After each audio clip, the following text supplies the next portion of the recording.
Hey, what's up guys, it's DarkArmedDuelist, and today we're going to be doing a Summon Skull deck profile. So I'm really excited to do this for you guys because I've changed up this deck a lot since the last time I profiled it, and even included in some new engines in this particular deck to help complement the Summon Skull package and summon out some really amazing boss monsters. So without further ado guys, don't forget to like, comment, subscribe, hit the bell near so you can come part of notification squad, and definitely check out the Patreon down in the description below for all those awesome rewards like getting your name in the description of a single video, getting assigned cards in the mail, and even getting to request a deck profile every single month your patron along with test stands. So without further ado, let's get straight on into this. So first off, we're going to be playing 3 copies of Summoned Skull. Summoned Skull is a great card for this deck, and it's one of the most nostalgic cards in the entire game of Yu-Gi-Oh! I love what it does for this deck, and it's one of the most interesting cards in the game because it was actually Yugi's original ace monster, which is a really interesting thing for this particular card. We then play a single copy of Red Eyes Black Dragon. This card is a great card in the deck because it helps us go in to our copy of Archfiend Black Skull Dragon and some other cards that we're playing in the extra deck. And it's super nostalgic to play these 2 cards side by side. We're then playing a single copy of Dark Magician because playing all 3 of these cards is just super nostalgic together. Playing Dark Magician and Summon Skull in the same deck along with Red Eyes Black Dragon is just absolutely awesome. And playing the Red Eyes Black Dragon and Dark Magician allows us to go into Red Eyes Dark Dragoon. We're then playing 3 copies of Archfiend's Awakening. Archfiend's Awakening is a great card for this deck as well as a boss monster because this card's name becomes Summoned Skull while in the field, but it is still treated as an Archfiend card and cannot be destroyed by battle except by battle with a ritual monster, and cannot be destroyed by a monster effect except those of ritual monsters. And if this ritual summon card you control is sent to the graveyard by an opponent's card, then you can special summon a Summoned Skull from your hand, deck, or graveyard, which is a awesome effect just to be able to get you an additional Summoned Skull and replace itself. We then play 3 copies of Manju of the 10,000 Hands, which searches out our ritual spells and our Archfiend's Awakening, which is super helpful. We're then playing 3 copies of Tour Guide from the Underworld because this is one of the best normal summons in the entire deck, getting us into all sorts of different crazy plays.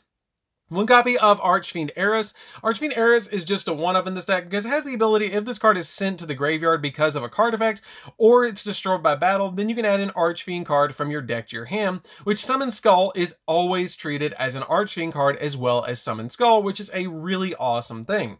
We're then playing a single copy of Graf Malebranche of the Burning Abyss, which this card, if it is sent to the graveyard, then you get to special summon a Burning Abyss monster from the deck. We're playing a single copy of Seer, which if this card is sent to the graveyard, you get to special summon out a Burning Abyss monster from the graveyard, and a single copy of Skarm, that if this card is sent to the graveyard during the end phase, you get to add a level 3 Dark Fiend monster from your deck to your hand, which can be your tour guide so you can go in for more plays. The reason I'm playing a small Burning Abyss package in the deck is because it works really well with our Summon Skull package, especially where you can normal summon Tour Guide, special summon Graf, and then link them away for Cherubini, and then send from your deck to the graveyard a level 3, and then immediately summon out your copy of your Seer off the graph, and then once you do, you can go into Rusty Bardige for the Phantom Knight package, giving you essentially 2 extra negates with your 2 copies of Fogblade that you're also playing in the deck. We're then playing a single copy of the Phantom Knights of Ancient Cloak, going into the copies of our Phantom Knight cards, and a single copy of the Phantom Knights of Silent Boots. These are here basically for the Rusty Bardige and to go into some additional plays in the deck. When you use these cards when they're in the graveyard, you can banish them from the graveyard to get you additional searches of your Phantom Knight cards, where your copies of Ancient Cloak can search any the Phantom Knight card. Your copy of Silent Boots can search any Phantom Knight spell or trap from your deck to your hand. So keep that in mind as you're playing the deck, that your copy of Ancient Cloak must search a card that says the Phantom Knights, so you can't search Fogblade, but you can search your copies of Silent Boots or your copies of the Phantom Knights of Shade Brigandine.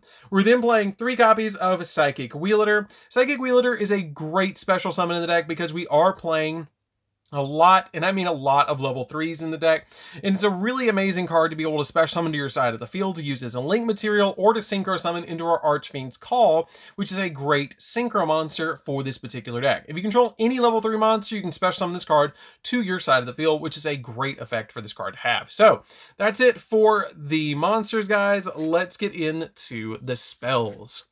So for the spells, we're going to be playing a single copy of Monster Reborn because it helps us extend our plays and can even bring back Summon Skull from the graveyard. Playing a single copy of Polymerization just in case we want to fusion summon into one of our boss monsters. One copy of Red Eyes Fusion because it lets us go into Dragoons and Archfiend Black Skull Dragon. One copy of Dragon's Mirror because this card lets us go into some really powerful dragons that are in the extra deck.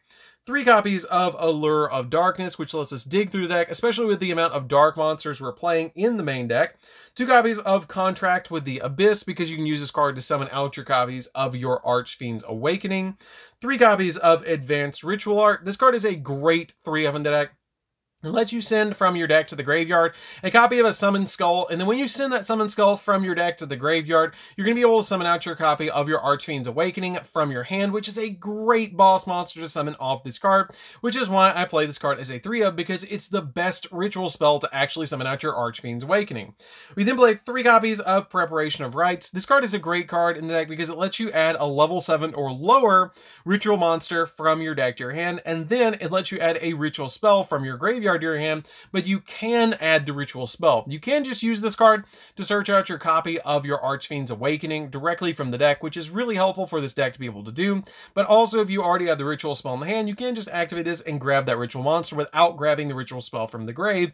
But it does give you essentially a +1 if you do grab that copy of the ritual spell from the graveyard, if you're going into multiple copies of Archfiend's Awakening. So that's it for the spells, guys. Let's get into the traps. So for the traps, we're going to be playing a single copy of the Phantom Knights of Shade Brigandine. This card is a great card to be able to activate and give you another monster on your side of the field to be able to link climb and go in for additional plays. And it can be activated the same turn it's set if you don't have another trap in the graveyard. And then we play 2 copies of the Phantom Knights of Fogblade. You can set this card to your side of the field off your copies of your Rusty Bardige, which is super helpful for this particular deck. And also it negates monster effects. It's essentially a Fiendish Chain, which is really amazing. And you can establish both of these in the same turn, which is super helpful just by summoning your copy of your Rusty Bardige and then setting 1 to your side of the field by sending a Phantom Knight from the deck to the graveyard and then banishing the copy of Silent Boots to set the second one to your side of the field. It's a really awesome combo for the deck to be able to establish first turn alongside a copy of your Archfiend's Awakening, because your opponent is not going to be able to deal with a lot of the cards that you summon because you're going to be stopping it with your copies of Fogblade, which is super helpful.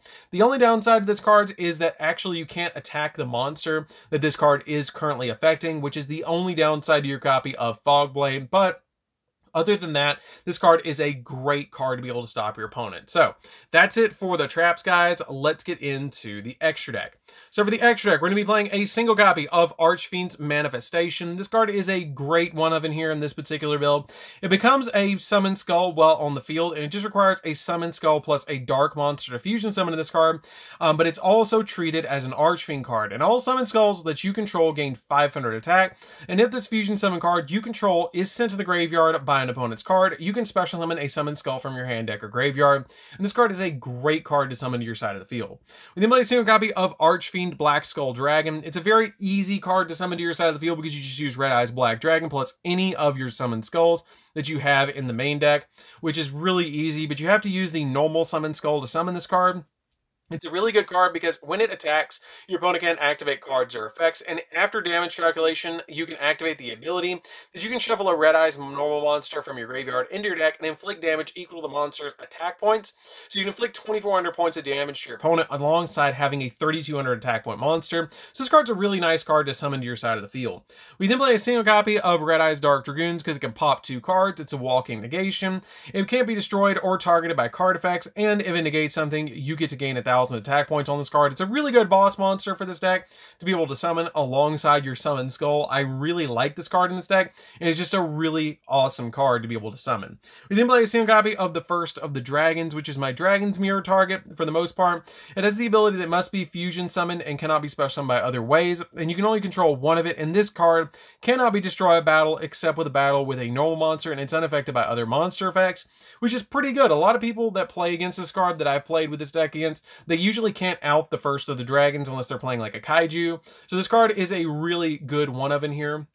We're playing a single copy of Archfiend's Call. Archfiend's Call is our one synchro monster in the deck. It has the ability that this card's name becomes Summon Skull while on the field, but it's still treated as an Archfiend card, and your opponent cannot target any Summon Skulls you control with card effects. And if the Synchro Summon card is sent to the graveyard by an opponent's card, you can special summon a Summon Skull from your hand, deck, or graveyard, basically having the same effect as all of your Archfiend monsters in the deck, that they replace themselves for another Summon Skull, which is pretty neat. We then play a single copy of Archfiend's Ascent because I wanted to play all three of these retrains of Summon Skull in this deck. And this card has the ability, this card's name becomes Summon Skull, but it's always treated as an Archfiend card as well. And if a Summon Skull you control would be destroyed by battle or by card effect, you can detach a material from this card instead. And the Izzy summon card is sent to the graveyard. Then you can special summon a Summon Skull from your hand, deck, or grave. We then play a single copy of Utopia Beyond because it's a really good OTK piece for the deck, because if this card is Izzy summon, the attack of all monsters your opponent currently controls becomes 0, so it's a really good OTK piece. One copy of Vampire Sheridan because it's really easy to make in this deck, and it can also use your opponent's monsters and material to Izzy summon.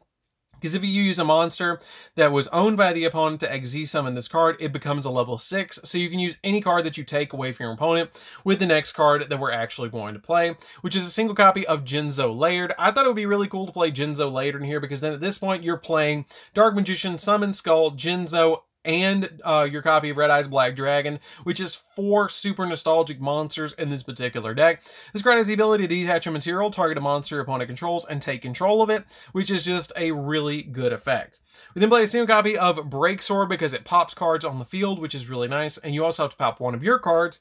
One copy of AA Zeus because it helps us board wipe. One copy of Rusty Bardiche for the Phantom Knight combos for the deck. One copy of Cherubini because it's the best card to summon off your copy of Tour Guide. One copy of Anaconda. Anaconda is a great effect monster that you basically are going to go into your copy of Archfiend Black Skull Dragon, or your copy of Red Eyes Dark Dragoons extremely easily with this card, and then a single copy of Link Spider for the copy of our Shade Brigandine, because you have to use effect monsters to go into your copy of Anaconda. So you summon up the copy of the Shade Brigandine, link it away for Link Spider, and then immediately make the copy of your Verte Anaconda, which is super helpful. I really like to play the Cherubini in here as well, because all you have to do is essentially normal summon out that copy of Tour Guide and bring out that graph from the deck and then summon this, and it just is basically full combo from there. So anyways, guys, that's pretty much it for the deck. I hope you enjoyed this one. It's a really fun deck to play with. I really think it's amazing that you can actually play Summon Skull as a full-fledged deck. I hope that they give it more support in the future, because currently all we have is a Ritual monster and Summon Skull with a couple of extra deck monsters. So eventually at some point they'll make this a full-fledged archetype, which is really, really amazing. So anyways, guys, this is DarkArmedDuelist. Don't forget to like, comment, subscribe, hit the bell in there so you can become part of the notification squad, and we'll see you guys in the next videos. See you later, guys.